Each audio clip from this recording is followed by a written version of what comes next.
next installment of Tertullian, where we're going to be examining his continued argumentation against praxis.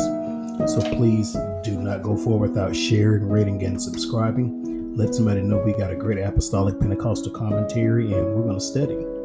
So in this chapter, we're going to look at the Word of God. It's also the wisdom of God. The going forth of wisdom to create the universe according to the divine plan. This power and disposition of the divine intelligence is set forth also in the scriptures under the name of Sophia. Went back to see the Greek word there for Sophia for those who want to see that, which is wisdom. For what can be better entitled to the name of wisdom than the reason or the word of God? So let's look at Tertullian's definition of wisdom, right? And this is a pickup right from the previous chapter. Listen therefore to wisdom herself, constituted in the character of a second person. Now, I think this is going to be a further extrapolation of when he says of another person in another sense. I think he's going to continue that. At the first, the Lord created me at the beginning of his ways with a view to his own works, before he made the earth, before the mountains were settled. Moreover, before all the hills did he beget me. That is to say, he created and generated me in his own intelligence. Now, notice the way that wisdom is created. One, this is another point to make it quite clear that wisdom is not an eternally begotten being.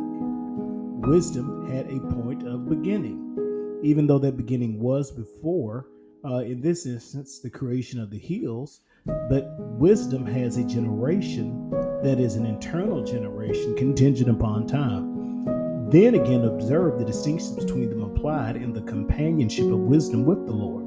When he prepared the heaven, says wisdom, I was present with him. And when he made his strong place upon the winds, which are the clouds above, and when he secured the fountains and all things which are beneath the sky, I was by, arranging all things with him. I was by, in whom he delighted, and daily too did I rejoice in his presence.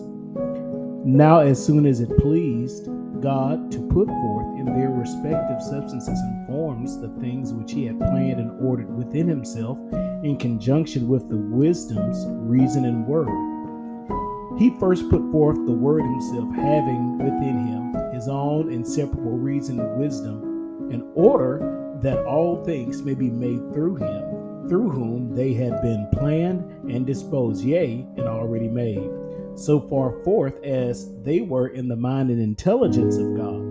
This, however, was still wanting to them, that they should also be openly known and kept permanently in their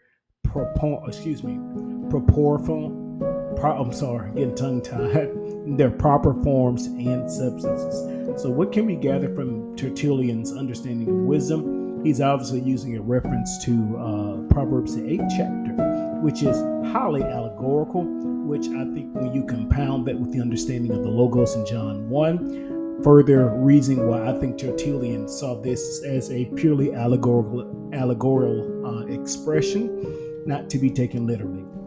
So hey, let somebody know we got an apostolic Pentecostal one God commentary on classical literature. And hey, as always, it's the whole gospel to the whole world by the whole church.